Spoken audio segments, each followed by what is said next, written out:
are you or would you do to attract business to the 5 Points area? Mr. Grant.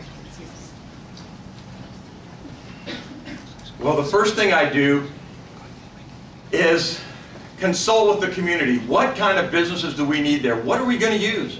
It doesn't do any good for me to go out and solicit businesses and get people to come in and say, yeah, we're going to do this, if the community at large isn't going to use those kind of businesses. I think it's extremely important that we decide as a community what we want to see there. There's been a lot of things thrown around. We used to have a barber shop that I've talked to lots of people that use that.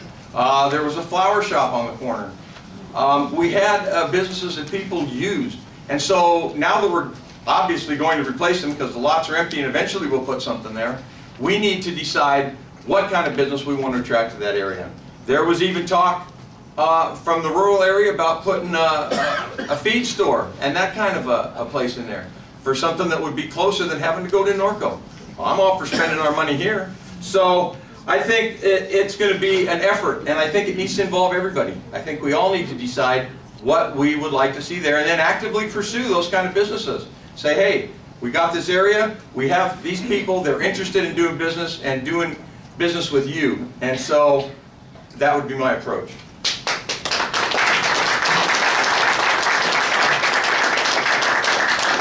Well, again, I want to thank John. He attended one of my meetings out of the 5 we've had to ask the people, what would you like to see at 5 Points? In every project that has come to Ward 7 since I've been elected, we met with those people in that neighborhood or that community that was mostly affected to get 100% of their participation in what they wanted to see there. We have turned down many projects, but we've let several go through, and those went through with 0 problems because all of those people involved had to sign off completely. We had to get a signature from every property owner that was directly affected by that project to get their involvement. And we've done the same thing here with 5 Points. He says nobody wanted a gas station. We did an e-newsletter for 4 months to nearly 4,000 people. More than 85% said we want a gas station, and we want it at 5 Points.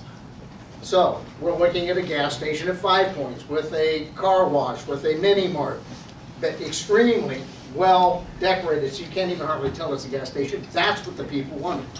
Now we're doing more meetings. We're getting ready to have some more meetings as the developers are starting. We had to wait until the street work was done before they can come in and start doing their bricks and mortar that they have to do. We have the footprint of what's going to be there.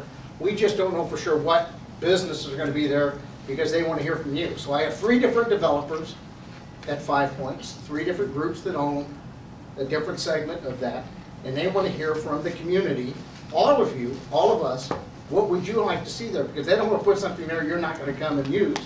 That's no good. They want to put there what you people would like to see, what you like to use. Many people want a sit-down restaurant. So we have negotiated with a sit-down restaurant for the first time, a nice family restaurant to be at 5 Points. It's going to be offices, it's going to be retail, but it's going to be what you want. And that's the way we do it in Los Angeles.